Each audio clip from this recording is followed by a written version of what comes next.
Meus irmãos, Pai do Senhor Jesus, amém? Terminado o estudo, né, dos versículos ali, do capítulo 12 da Epístola aos Hebreus, eu vou trazer aqui uma, uma breve explicação, né, que é a razão pela qual o capítulo se inicia dessa maneira, né? Com certeza, os primeiros leitores da Epístola aos Hebreus, eles olharam para esse capítulo aqui com mais apreensão, né? Porque o escritor aqui, ele subiu o tom em relação à responsabilidade da vida cristã. Provavelmente, né, ou possivelmente, o leitor da nossa época também, o leitor da nossa época, ele não vai entender o real motivo da distinção que nós vamos tratar aqui.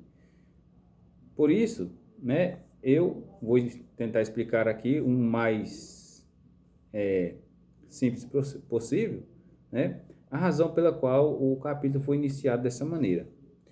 O capítulo 12, no verso 1, ele inicia o seguinte: portanto, nós também, pois que estamos rodeados de uma tão grande nuvem de testemunhas, deixemos todo o embaraço e o pecado, que tão de perto nos rodeia, e corramos com paciência a carreira que nos está proposta. Amém? É importante saber um pouco sobre o idioma da época? Sim, é importante, né? Mesmo que a sua pronúncia não for lá tão boa, né? Mas é importante você saber pelo menos um pouco, né? Porque tem muitas coisas, as palavras, vários significados, e a gente tem que entender um pouco para a gente não ficar perdido, né? No grego koiné, a linguagem que o Novo Testamento, perdão, o Novo Testamento foi escrito, né? Também aqui a Epístola aos Hebreus, já era possível a utilização de conjunção, né? Por exemplo, a conjunção ara, né, ou apa, traduzida como portanto, e utilizada em conclusão simples, né, a partir daquilo que se precede, como é o caso em Romanos 8:1. Veja, essa partícula, né, essa conjunção, ela é usada em conclusões simples, né? Mas, como nós estudamos até aqui essa epístola, nós vemos, né, nós conseguimos ver que essa conclusão não é tão simples. Por quê? Porque ainda hoje existem várias denominações por aí que se intitulam igreja e igrejas de Jesus Cristo, que além de transmitir o que é de Deus para um local específico, né, como se ali fosse a igreja, fosse um templo de adoração ou coisa parecida, né? Isso eles tiram da gente, tira do crente comum, né? Ou o crente mais indouto, ali que não tem muita instrução, ou que muitas vezes não sabe nem ler. Tira desse crente, muitas das vezes, a responsabilidade de ter uma vida com Deus, né? Direcionando ele para aquele local, para aquele ambiente, como se fosse assim, ó, Deus só vai te ouvir se você vier aqui, né? Deus só vai te ouvir se você vier no culto, se você fizer isso, aquilo, e algumas outras trazendo até elementos judaicos, né? Da antiga aliança, para os cultos de hoje. Isso é uma grande besteira, né? Entretanto, ao iniciar o capítulo, né? Ao iniciar este capítulo 12, a conjunção aqui, portanto, é toigaron, né? Que trata de um termo tríplice, né? O primeiro, toi, né? Que é uma partícula encíclica, que denotava consequência, né? Ou consequentemente, né? Gar, né? Que traduzida, né? Gar, né? Iap, que é traduzida pois, por causa, né? Por causa de e porquê. E ou, né? Que realmente e sem dúvida. Então, são essas as traduções para essa palavrinha, né? Lembrando aqui que ela é uma palavra tríplice, né? Ela é 3 palavras em uma só, né? E aqui nós conseguimos fazer a divisão dela e o significado de cada partícula, né? Aqui é empregada de forma enfática, né? Somente 2 vezes em um Novo Testamento, né? Que é aqui nesse texto, no início do capítulo 12, né? E em 1 Tessalonicenses 4:8. Também relacionada, né, ao possível desprezo à seriedade da vida cristã. Então, o autor ele quis enfatizar o início do capítulo 12, já chamando para uma advertência, né? Portanto, nós também, né, que estamos rodeados de uma tão grande nuvem de testemunha. Eu tenho outro vídeo que eu explico esse versículo, né, mas aqui nós estamos trazendo hoje só o clímax desse capítulo tão interessante. Vê-se que o uso dessa conjunção foi proposital, visando a enfatizar o exposto, né, de forma a tornar Hebreus 12, versículo 1 ao 3, o clímax de todo o argumento apresentado até aqui. Para o leitor da epístola, né, para os crentes da época ou para nós hoje, isso deve fazer toda a diferença e faz, se você ler a sua Bíblia com atenção, né? Assim, meus irmãos, é necessário, né, que o pessoal da época lá, eu não sei se eles tiveram essa possibilidade, né, ou talvez conhecesse até mais do que nós hoje, não sei, né? Mas quando a gente encontra com esses tipos de textos, né, texto explicativo, texto de advertência, é necessário que a gente comece a se interessar para saber o que o texto quis dizer naquela época, né? O que o autor quis dizer naquela época para as pessoas, o que significa as palavras mais difíceis, que mais às vezes vem em destaque, igual aqui na minha Bíblia aqui, a primeira palavra, portanto, ela está destacada, né? Ela está toda maiúscula, né? A gente está chamando a atenção. Então, é importante a gente estudar um pouco, pelo menos um pouco, no Novo Testamento. Pelo menos um pouco, para você compreender alguns significados de palavras, coisas que você não consegue entender. Você fala, eu vou ver fulano de tal. Não, procura conhecer, né? Minha orientação é estuda. Leia sua Bíblia, né? Procura cursos, né? Tem cursos de teologia por aí, né? Para você não estar caindo em ciladas, né? E outra coisa, fuja das igrejas, das denominações, fuja dessas denominações que ainda hoje conseguem, né? E querem, fazem e conseguem levar muitas pessoas para dentro delas, né? Com pretexto de que ali é uma igreja, e para Deus te ouvir, você tem que estar lá e você tem que ter uma bênção de fulano ou de ciclano. Não, isso acabou, né? Isso acabou. Nós já estudamos aqui nessa epístola, né, que se você crê, seja um velho, um jovem, homem, mulher, criança, qualquer uma pessoa que entregou a vida dele a Cristo, que houve verdadeiramente ali uma conversão a Cristo e que essa pessoa anda em obediência com ele, essa pessoa é um sacerdote espiritual, né? O problema é que o povo quer um reino físico, né? E o próprio Jesus, ele nos diz que o seu reino não é deste mundo, né? Isso é interessante. O reino dele não é deste mundo, né? Então, nós não devemos buscar aqui o que nós estudamos ali nos últimos versículos de Hebreus, né? Coisas que mudam, coisas que passam, mas um reino permanente. Amém? Então, meus irmãos, além de estudar, nós devemos observar a estrutura geral do texto, né? E voltar a atenção a esses detalhes pequenos aqui que eu acabei de dizer, né? As palavras em destaques, aquelas coisas que parecem ter uma profundidade a mais, você busca, né? Então são os pequenos detalhes. E muitas vezes nos cultos, talvez não sei, por falta de preparação, não sei não, com certeza falta de preparação dos ministros, da pessoa que vai estar ministrando aí para você, por falta de preparação dele, por falta de responsabilidade dele, ele deixa essas coisas pequenas passar, né? Eu comecei a gravar sobre essa epístola aqui há algum tempo atrás.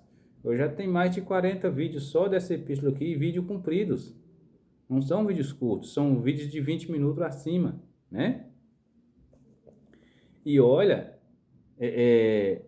que eu não estou me aprofundando nos textos, né? A gente está estudando, eu mostro para vocês o que queria dizer naquela época, né? No Novo Testamento, e uma explicaçãozinha, porque se fosse para aprofundar mais ainda, nós ia gastar uns 2 anos nessa epístola aqui, né? Em primeiro lugar, né, todo o teor do capítulo forma a conclusão da doutrina e das advertências, né, que eu já falei aqui, né, que estão propostas até então, em um tom mais contundente. Contudo, prevalece o aspecto pastoral, visto que, em todo o capítulo, o escritor conjuga os verbos na primeira pessoa do plural. Isso é interessante a gente saber. Nós, né, identificando-se com a experiência de fé cristã daqueles irmãos. Esse escritor aqui, né, ele tanto se identifica com a fé de uma maneira tão grande que a segunda palavra, no primeiro versículo, é nós. Portanto, nós também, né? Os verbos, né? Deixemos, erramos, olhando, desprezando e considerai, né? São a espinha dorsal do texto, em torno da figura de um certame, né? Certame é um evento público, né? Uma ilustração para que os leitores concluam a carreira da fé, contudo, por métodos legítimos, né? Então, é aquilo que nós já estudamos nesse texto. Aqui o autor, ele usa a carreira da fé, né? Ele trata desse aspecto aqui como se fosse um atletismo da época, né? Como se fosse ali uma competição atlética da época. E ele faz essa comparação das testemunhas que observa aqueles competidores, né? Ele faz essa comparação com os cristãos, né? O autor chega a dizer aqui que tem uma tão grande nuvem, né, de testemunhas, né, nos vigiando. Então, aqui essa ilustração de fé, contudo, por meios legítimos, né?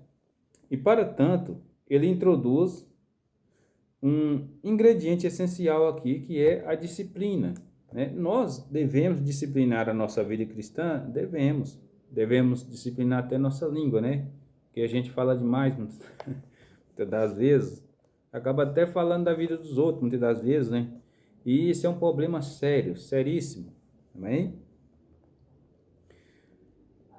Então, meus irmãos, assim, né, nós vemos como o escritor organizou aqui, né, o seu raciocínio para a vitória na carreira cristã. Deixar o embaraço, correr com paciência, né? Olhar para Jesus, desprezar a afronta, considerar o exemplo de Cristo, né? Meus irmãos, é nítido, né? Isso é notório em todas as congregações que eu já fui, assim, eu já visitei, né? Já fiz parte de algumas, faço parte de outra agora, né? Mas é observável a gente entender uma coisa. A palavra de Deus, ela é muito profunda e de um conhecimento enorme, né? Um conhecimento, se você começar a estudar, você vai ver que não é só letrinhas marcadas com versículo aqui, capítulos. Não é, tem muita coisa aqui, né? Por exemplo, eu eu já tenho algum tempo que eu venho estudando a palavra de Deus, desde quando o Jesus me converteu. Eu ainda não me considero um pregador. Eu não sei pregar, minha eloquência é muito ruim, né? Eu sou tímido, tenho vergonha de falar diante das pessoas. Tudo isso, né? Mas eu me voltei para os estudos, para estudar um pouco sobre a Bíblia, conhecer mais da palavra de Deus, né? E eu fico triste muitas das vezes porque existem pessoas, né, em várias denominações por aí, se intitulam pastores, presbíteros, tudo mais. Eu acredito que seja só por título. Por quê? Porque a pessoa, se você estudar português, se você estudar português, que é a nossa língua portuguesa, né? Se você estudar pelo menos a 8ª série, você vai entender muita coisa na Bíblia. Por quê? Porque você vai aprender o que é conjugação de verbo, você vai aprender conjunção, você vai aprender um monte de coisa, né? Se você estudar até o 3º ano, você vai aprender mais ainda. Você vai aprender a interpretar textos, né? Você vai fazer uma exegese adequada, né? E também uma hermenêutica. Você vai fazer tudo isso, tudo certinho, né? O maior dos problemas é quando se coloca umas pessoas, né, que não têm conhecimento e nem procuram ter. O problema não é se a pessoa não tiver, é quando a pessoa não tem e nem tem interesse de buscar conhecimento, de aprender. Eu acredito que isso seja um dos maiores problemas. Por quê? Quando você limita a sua mente até mesmo na profissão. Você fala, não, eu tenho essa profissão, eu ganho X, isso aqui para mim tá bom, né? Você está limitando você, certo? Mas quando você limita o seu entendimento na palavra de Deus, é o mesmo que você esteja dizendo, ó, eu já sei de tudo. Eu já sei de tudo. E isso é um problema. Porque quando você pensa que você sabe de tudo, que você conhece muito, uma criança pode te fazer uma pergunta e você não tem resposta, né? Então, isso eu não tenho palavras assim para me expressar, né? Também, na verdade, eu até tenho, mas eu não vou falar. Mas eu acho vergonhoso para uma congregação, igrejas grandes aí, denominações grandes aí, com pessoas que muitas das vezes não sabem escrever nem o próprio nome, né? Dizem pastor, aí a pessoa pega um texto desse aqui, um texto maravilhoso desse aqui, né? Não consegue falar nada. Aí só fica em Antigo Testamento, só em sombra, sombra, sombra. O que eu quero com sombra, gente? Pelo amor de Deus. Né? O que eu quero com Davi? Davi não morreu por causa minha. Davi foi um rei, né? Uma pessoa lá que Deus escolheu e levantou. Pronto, morreu, acabou. Não serve de inspiração para ninguém. Né? Nem Abraão, que é o pai da fé, não serve de inspiração. Né? O cara, ele teve filho com escrava. Né? Ele não creu na promessa, teve filho com escrava. Né? Com a Agar, né? E tantos outros. Sansão, que eu vou espelhar em quê em Sansão? Né? Noé se embriagou. Então, tipo assim, se existe alguém para a gente se inspirar, tem que ser Jesus Cristo. Por quê? Apesar de que tem alguns autores na Bíblia, como Paulo, né, Pedro, João e o outro eu não me lembro o nome agora, Gideão, né? Essas pessoas, elas pediram para as pessoas imitarem o que elas estavam fazendo e seguir elas, né? Fazer o que eu faço e tal. Então, dessas pessoas. Mas, para você chegar num ponto desse, né? Você tem que ser luz, meu irmão. Você tem que ser luz.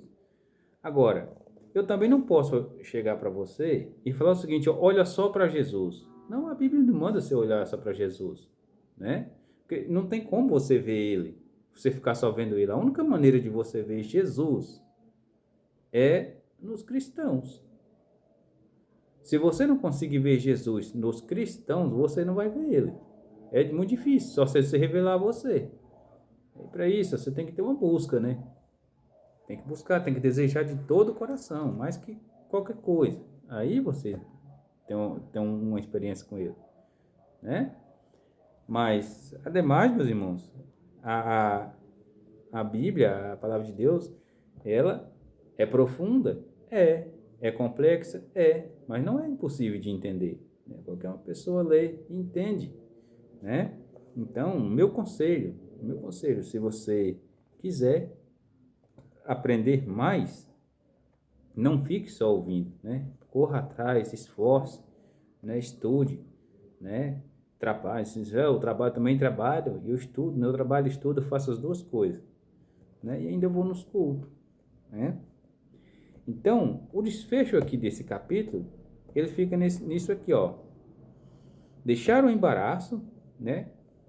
Correr com paciência, olhar para Cristo, olhar para Jesus, desprezar as afrontas e considerar o exemplo de Cristo, né?